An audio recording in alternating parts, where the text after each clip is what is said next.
اسلام کے اندر ہر چیز کی رہبری کی گئی ہے کہ انسان جب دنیا میں آیا ہے تو اس نے زندگی جب گزارنی ہے تو زندگی گزارنے میں جو مرحلے اس کے سامنے آ سکتے ہیں ان سب کے بارے میں اسلام نے موقع پر رہنمائی کی ہے کہ کس موقع پر کیا کرنا چاہیے۔ یہی ایک سچے اور پکے مسلمان کی پہچان ہے کہ وہ اپنے ہر عمل میں یہ دیکھے کہ آخر مجھے شریعت کا اس موقع پر کیا حکم ہے، اور جو شریعت بتلائے جس طریقے سے بتلائے اس طریقے سے اس کام کو انجام دینا، یہ ایک بہترین مومن کی علامت اور پہچان ہے۔ اور اگر کسی بھی موقع پر یہ خیال ہی نہیں رہتا کہ آخر میں اللہ کا بندہ ہوں اور اللہ نے، رسول اللہ نے، شریعت نے مجھے کیا حکم اس موقع پر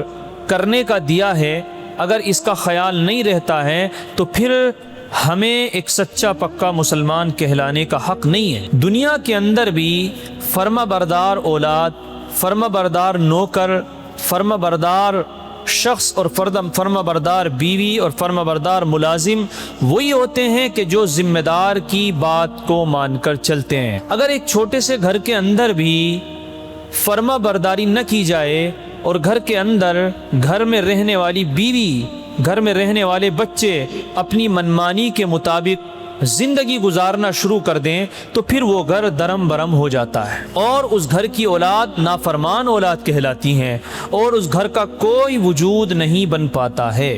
ٹھیک اسی طریقے سے جب ایمان والا اللہ اور رسول اللہ کے طریقوں پر عمل نہیں کرتا ہے تو پھر وہ ایک بہترین ایمان والا نہیں ہوتا ہے، وہ بکھر جاتا ہے اور سماج میں اس کی کوئی عزت اور وقت نہیں رہتی ہے اور دنیا کے اندر بے وقت اور بے حیثیت بن کر کے وہ زندگی گزار کر چلے جاتے ہیں۔ میرے خیال سے اگر غور کیا جائے تو آج ہمارے تمام معاملات کے اندر ہماری اپنی من مرضی، من موافق، جو خیال میں آئے، جو دل میں آئے، جو دماغ میں آئے، اس کے مطابق ہم ہر موقع پر عمل کرتے ہیں، اور یہی وجہ ہے، یہی نتیجہ ہے کہ دنیا کے اندر ذلت اور رسوائی ہم سب لوگوں کا مقدر بنی ہوئی۔ ایسے ہی موقعوں میں سے اگر الگ الگ دیکھا جائے تو الگ الگ موقع کو الگ الگ تفصیل سے سمجھنے کی ضرورت ہے، لیکن ہم آج کے اس موقع پر اور اس بیان میں یہ سمجھنے کی کوشش کریں کہ خاص موقع جو نکاح کا آتا ہے،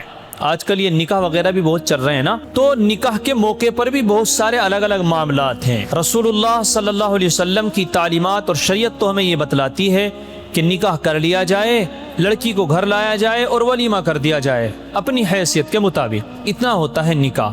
لیکن آج اگر شادی کرنی ہو تو صاحب ایک سال پہلے تیاری کرنی پڑتی، اور ایک سال کیا، اب تو اگر لڑکی پیدا ہو جائے تو لڑکی جب پیدا ہو جاتی ہے نا تو 1 سال کی میرے خیال سے ہوتی ہوگی وہ، اور اس کے نکاح کی تیاریاں شروع ہو جاتی ہیں کہ صاحب بھگونے خرید کے رکھ لیے اور پریس خرید کے رکھ لی اور ڈبل بیڈ کی چادر خرید کے رکھ لی اور کیا کیا خرید کے رکھ لیا۔ تو یہ ساری جو نوبتیں آئی ہیں وہ اس لیے آئی ہیں کہ ہمیں معلوم ہی نہیں ہے کہ ہمارے رسول ہمیں کیا سکھا کر کے گئے ہیں۔ اگر ہم اپنے رسول صلی اللہ علیہ وسلم کے بتائے گئے طریقے کے مطابق کر لیتے تو شاید اتنا پریشان نہ ہوتے۔ آج شادی اور بیاہ اتنا دشوار کام ہو گیا، اتنا دشوار کام ہو گیا ہے، جبکہ سب سے آسان کام ہمارے نبی ہمیں یہ بتلا کر کے گئے۔ بڑی آسان سی زندگی تھی، یہیں بیٹھے بیٹھے اگر کسی سے بات ہوئی کہ بھائی یہ لڑکا جو ہے ٹھیک ہے ماشاءاللہ، بتاؤ بھائی آپ کا بیٹا ہے، اس سے میں اپنی بیٹی کا نکاح کر رہا ہوں، دونوں کی مرضی ہو گئی تو یہی نکاح پڑھا دیا، ہو گیا نکاح، کوئی خرچہ ہوا اس میں ہیں؟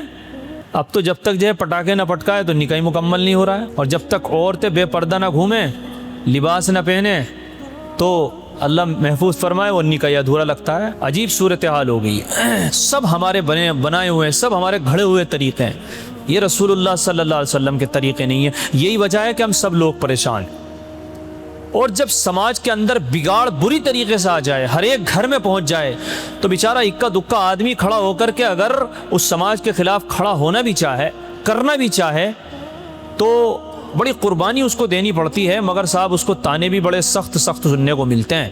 میں ان کا تو ایسا ہو رہا ہے جیسے فاتحہ ہوتی، نکاح ایسا ہوتا، نکاح میں کچھ تو خوشی ہو، تو ایسے تانے دے دیے جاتے ہیں، رشتے نہیں ہوتے ہیں ایسے لوگوں کے، میاں ایسا نہیں چلنے کی بات، اس میں کچھ تو ہو۔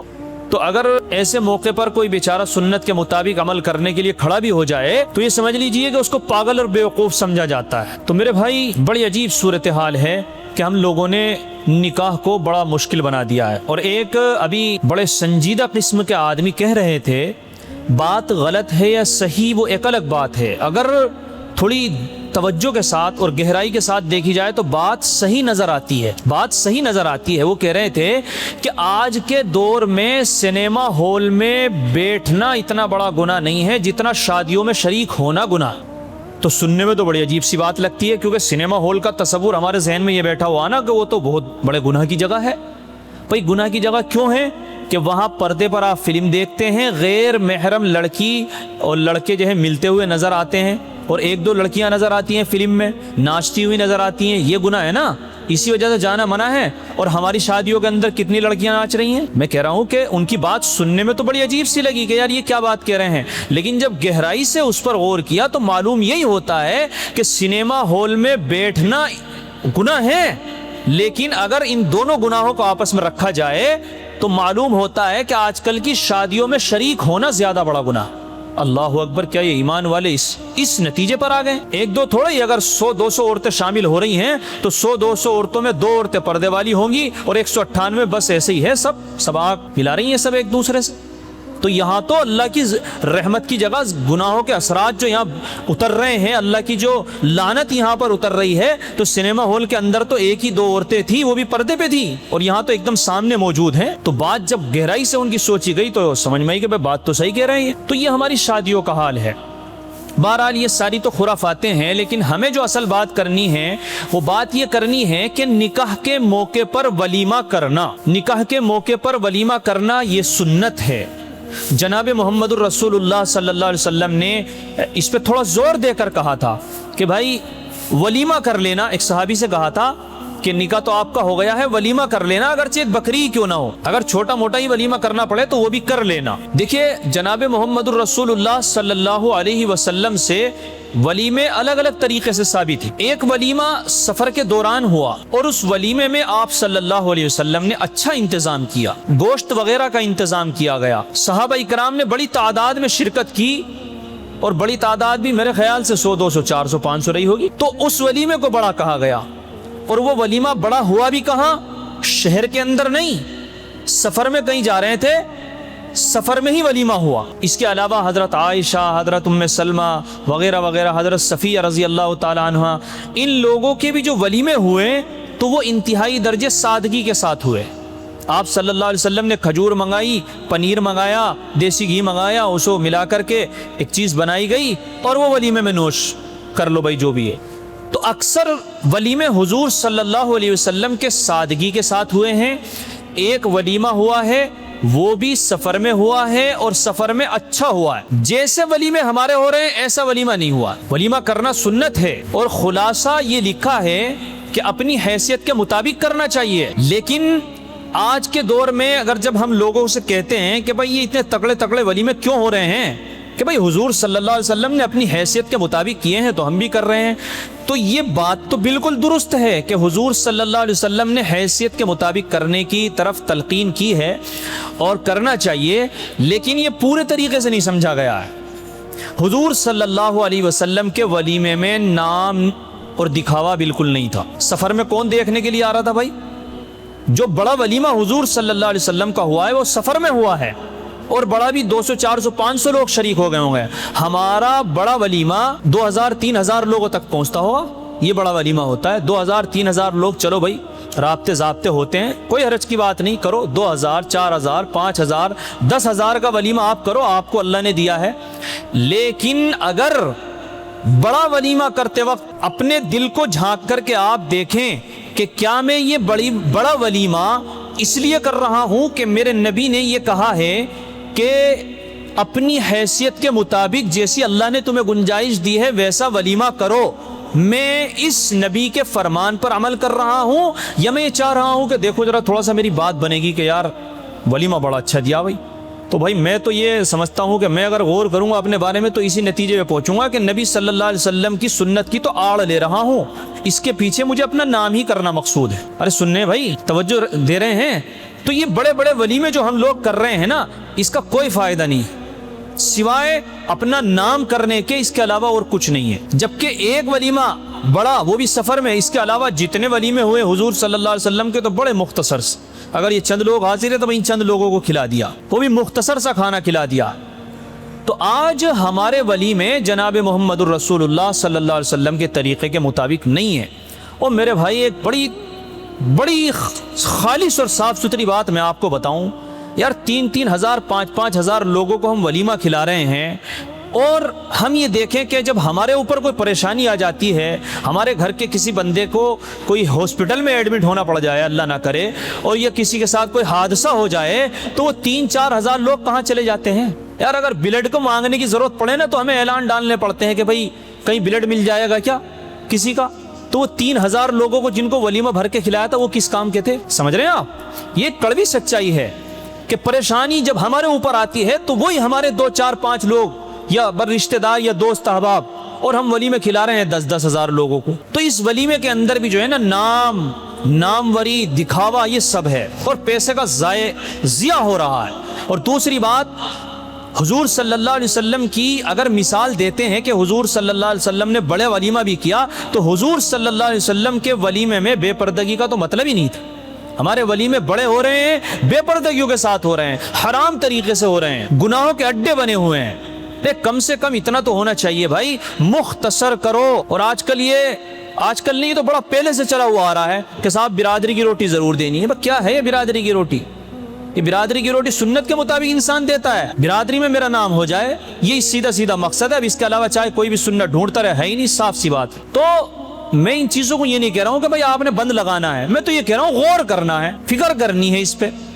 اور میرے کہنے سے کوئی بند کرنے والا تو ہے نہیں، لیکن آپس میں مذاکرہ کرنے سے کچھ تو انسان کو سوچنے کا موقع ملتا ہے۔ اب برادریوں کی روٹی چڑھ رہی ہیں، تکڑی چڑھ رہی ہیں، یہ سب بیکار کی بات ہے۔ اس کا سب سے آسان طریقہ یہ ہے کہ اگر برادری کی روٹی بھی کرنی ہے تو مردوں کی دعوت کر دو، ایک آدمی کی کر دو، تاکہ ہر ایک گھر سے ایک آدمی کی شرکت ہو جائے، تعلق اور رابطے ضابطے بنے رہیں۔ یہ بڑی آفت ہے کہ میاں پہلی شادی کر رہے ہیں، ہم نے سب کا کھا رکھا، ہمیں بھی کھلانا۔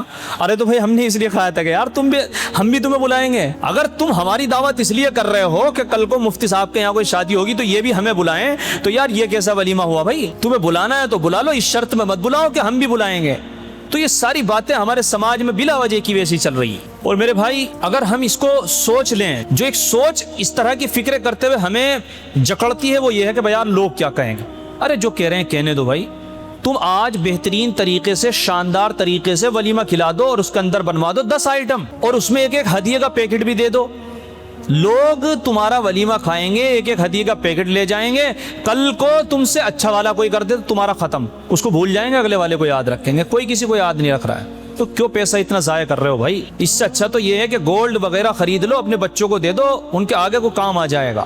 پیسہ ضائع نہیں کرنا چاہیے، بچانا چاہیے۔ تو بہرحال یہ ولیمے ہمارے جو ہو رہے ہیں، یہ نام نہاد کے ہو رہے ہیں، اتنے بڑے بڑے ولیمے نہیں ہونے چاہیے، مختصر ہونے چاہیے۔ اپنا ایک آدمی کو ہر گھر سے بلا لو تاکہ ہمارے سب سے ہی تعلق جڑے رہیں۔ یہ ایک آسان طریقہ ہے، اور ہم نے تو کیا، ایسا بھی کیا الحمدللہ۔ تو پتہ نہیں ہمارے تو کوئی جوتے نہیں مارنے کے لیے آیا کہ صاحب ہمیں کیوں نہیں بلایا، اور یہ ہونا بھی نہیں چاہیے۔ زندگی ہم نے اپنی خود گزارنی ہے۔ کوئی دقت، کوئی پریشانی، کوئی غربت، کوئی قرض ہوتا ہے تو وہ ہم پہ گزرتی ہے۔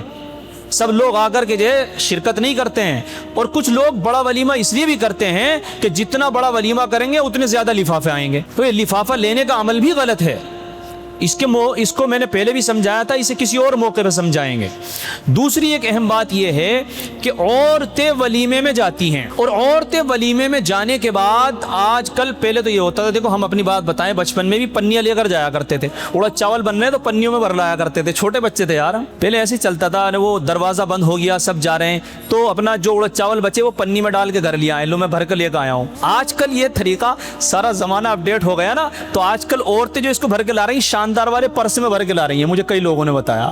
وہ پنیوں کا زمانہ ختم ہو گیا، ولیمے کے چاول بچے وہ اس میں پنی میں بڑے، اور بہترین سے جو عورتیں پرس ٹانگتی ہیں اس میں رکھ کے اور شاندار طریقے سے آ رہی، پتہ نہیں چل رہا چوری کر کے لے کے آ رہی۔ یہ بہت ہو رہا ہے بھائی، مجھے کئی لوگوں نے بتایا کہ عورتیں جا رہی ہیں، ولیمہ کھا رہی ہیں، اور پلیٹوں میں سے بچا کر کے اپنی پنی میں کر کے بیگ میں رکھ کے گھر لے کے آ رہی ہیں۔ یہ چوری ہے۔ دعوت کرنے والے نے وہاں دعوت دی ہے، آؤ کھاؤ، یہ بھر کے لے جانے کو کس نے کہا؟ یہ ڈکیتی ہے۔ ایک حدیث میں جناب محمد الرسول اللہ صلی اللہ علیہ وسلم نے بیان فرمایا، یہ الگ تھوڑی سی بات ہے کہ اگر کسی آدمی کی ولیمے میں دعوت نہیں کی گئی اور وہ ولیمے میں شریک ہوا تو یہ ایسا ہے جیسے چور بن کے شریک ہوا اور ڈاکو بن کے باہر نکلا۔ چوری کرنے کی نیت سے گیا کیونکہ اسے بلایا نہیں گیا، اور وہاں سے کھا کے بھر کے اور سب کر کے نکلا، تو یہ لوٹ کر کے نکلا۔ تو بہت سے لوگ ایسے کہتے ہیں بھائی یار ہماری دعوت ہے، چل میرے ساتھ چلنا، تو بھائی چلے تو جاؤ گے تمہارے دوست کے ساتھ، لیکن یاد رکھو کہ تمہارے اوپر ڈکیتی کا گناہ لکھا جائے گا۔ یہاں کی سرکار یا یہاں کی پولیس تمہارے اوپر کیس نہ کرے، لیکن یہ اللہ کی نگاہوں میں اور فرشتوں کے قلم کے نیچے سے گزرے گا کہ آپ ڈکیت ہو۔ تو بغیر دعوت کے ولیموں میں، شادیوں، کسی بھی دعوتوں میں شریک ہونا یہ بہت بڑا جرم ہے۔ تو ایسی جو عورتیں یہ چیزیں بھر کے لے کے جاتی ہیں یا کوئی اور بھی کھانا بھر کر لے کے جاتا ہے اور وہ مہمانوں کو اپنے گھر پہ کھلا رہا ہے، تو بھائی جو مہمان ایسے لوگوں پہ آئے ہیں تو ان کو کھانا بھی نہیں کھانا چاہیے کہ بھائی دعوت تمہاری ہوئی تھی، تم بھر کے لے کر کے آئے، اجازت سے لے کر آئے، بغیر اجازت سے لے کر کے آئے ہو۔ یہ سب حرام ہے اس طرح کھانا، اور ہم لوگ دھڑلے سے کر رہے ہیں۔ تو یہ کچھ باتیں تھیں۔ ایک تو یہ کہ ہمیں لوگوں کو ولیمہ مختصر کرنا چاہیے، دکھاوے سے پاک کرنا چاہیے، بلا وجہ کے تکڑے تکڑے قرض اپنے اوپر نہیں کرنے چاہیے۔ اللہ نے آپ کو حیثیت دی ہے تو اس کے مطابق کرو، لیکن بہترین طریقہ یہ ہے کہ ہر گھر سے ایک ایک آدمی کو لے لو، پوری پلٹنوں کو لینے کی ضرورت نہیں ہے۔ اور عورتوں کو ولیموں سے جتنا ہو سکتا ہو دور رکھو، جو گھر کی ہوں ان کو گھر کھلواؤ بس۔ یہ بے پردگی کے جو عام ہو رہی ہے، گناہوں کے اڈے بنے پڑے ہیں یہ شادی ہال، ان سے بچنے کی ضرورت ہے۔ اور دوسری بات یہ ہے کہ جو یہ کھانا بھر کر کے لانے کا معمول ہے، اس سے بچنے کی ضرورت ہے۔ اور تیسری بات یہ ہے کہ جو ہم بغیر دعوت کے دعوتوں میں شرکت کرتے ہیں، یہ سخت حرام ہے بالکل، اس سے بچنے کی ضرورت ہے۔